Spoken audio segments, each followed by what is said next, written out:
Voilà, donc c'est une ébauche pour un client. Je devais commencer à travailler sur la niche des voitures. Parce qu'il avait des produits pour lui. Alors lui, il faisait pas du dropshipping, c'était vraiment ses produits à lui. Où c'était des produits pour nettoyer sa voiture. Et donc, il voulait que je travaille sur ces audiences pour qu'ils puissent mieux cibler les gens.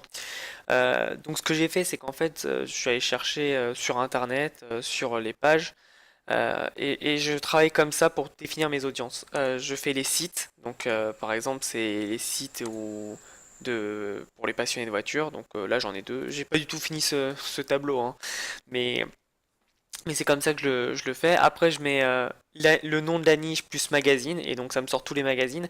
Et ce qui est important avec les magazines, c'est que en général, les magazines à abonnement, c'est le plus important, parce que si c'est des magazines à abonnement et que les gens sont abonnés, ça veut dire qu'ils sont prêts à dépenser de l'argent dans cette niche. Donc c'est très important les magazines à abonnement, puisque tu sais que les gens dépensent de l'argent dans cette niche. Ensuite, c'est les stores. Donc là, pour les voitures, j'en ai pas. Enfin, si on était en France, j'aurais pu mettre des Noroto feu vert, même si c'est pas forcément des vrais magasins. J'aurais pu mettre des stores comme ça. Pour les personnes ou TV, je mets en général des personnalités connues. Par exemple, si on repart sur l'exemple des chats, j'aurais pu mettre Brigitte Bardot, même si c'est un peu large, parce que c'est une star mondialement connue au-delà des chats. Mais voilà, là, je connais pas de conducteur de voiture assez connu pour ne pas être une star. Par exemple, je vais pas mettre Lewis Hamilton, parce qu'il est trop connu pour être associé seulement à la niche des voitures. Donc là, j'ai mis une émission de TV. Je mets beaucoup d'émissions de télé en général parce que si les gens regardent, c'est qu'ils aiment. Alors évidemment, c'est comme les stars, si c'est trop connu, les gens ils vont regarder même s'ils aiment pas forcément la niche. Enfin, ils seront pas prêts à acheter des trucs dans cette niche. Donc faut faire attention. Et en général, je mets buyers et my buyers. Donc c'est quand j'ai des acheteurs déjà. Je complète parce que je regarde un peu leur profil Facebook et certains laissent en public les pages qu'ils aiment et donc ça me permet de voir ce qu'ils aiment et je note deux trois trucs si je vois des pages qui sont similaires. Mais c'est le plus important. Après tu peux adapter, hein. Si par exemple tu as comment dire des enfin j'ai pas d'idée là, mais si tu as par exemple des salons, par exemple, si on revient au chat, tu as des salons connus comme la CatCon ou des choses comme ça, tu peux cibler les gens comme ça à travers des salons. Donc après, c'est à toi de mettre tes catégories et, euh, et d'analyser en fonction.